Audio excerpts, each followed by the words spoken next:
Au cœur de l'île Christmas, peuplée de milliers de crabes rouges qui émigrent à la pleine lune de la jungle vers la mer, se cache un centre de détention où sont emprisonnés des demandeurs d'asile. Polly est la thérapeute qui essaye tant bien que mal de soutenir ces exilés volontaires qui attendent le bon vouloir d'une administration australienne bien indifférente.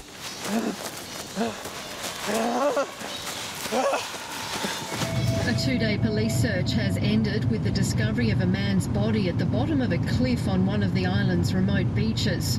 Authorities have not released the man's name, but it is believed he was a detainee in the offshore facility on Christmas Island for more than 5 years.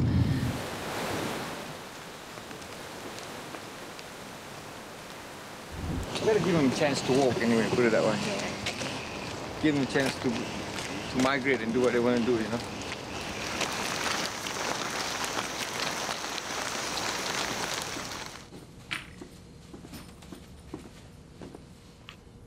It's really hard for me. It's like almost nearly 4 years. I didn't celebrate anything with them. Yeah, it's a bit hard.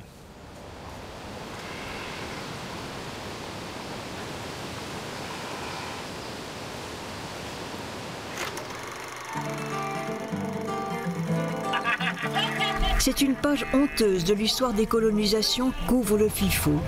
Comment expliquer qu'il y a presque 2 siècles, des hommes ont osé exhiber dans des zoos ou des cirques d'autres hommes, originaires d'Afrique, d'Amérique ou d'Océanie, sous prétexte qu'ils étaient sauvages ou cannibales. On est allé les chercher au bout du monde, pendant plus de 100 ans, du milieu du 19e siècle à la Seconde Guerre mondiale. On les a réduits à l'état de bêtes curieuses, dans des zoos humains. Les humains ont vu partout sur la Terre la même chose, ont porté le même regard sur près de 35 000 exhibés. Au total, au 19e et au 20e siècle, c'est près de 1,5 milliard de visiteurs. Des êtres humains exhibés par d'autres êtres humains. Dans des jardins d'acclimatation, des cirques, des théâtres, des salles d'anatomie. Des expositions coloniales et universelles. Ces hommes et femmes étaient mis sur le même niveau que les animaux. Et donc c'est extrêmement dérangeant.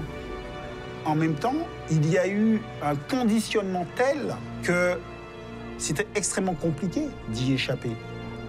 Des enfants, des femmes, des hommes ont été mis en scène pour promouvoir la hiérarchisation des races, justifier la colonisation du monde. Pourquoi ça a autant de succès? Pour une raison simple.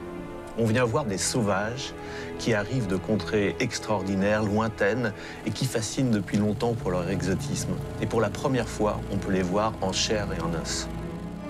Ils se nomment Tombo, aborigène d'Australie, Otabenga, pygmée du Congo, Petite Capeline, fuégène de Patagonie, Jean Thiam, Wolof du Sénégal, Marius Kaloé, Kanak de Nouvelle-Calédonie.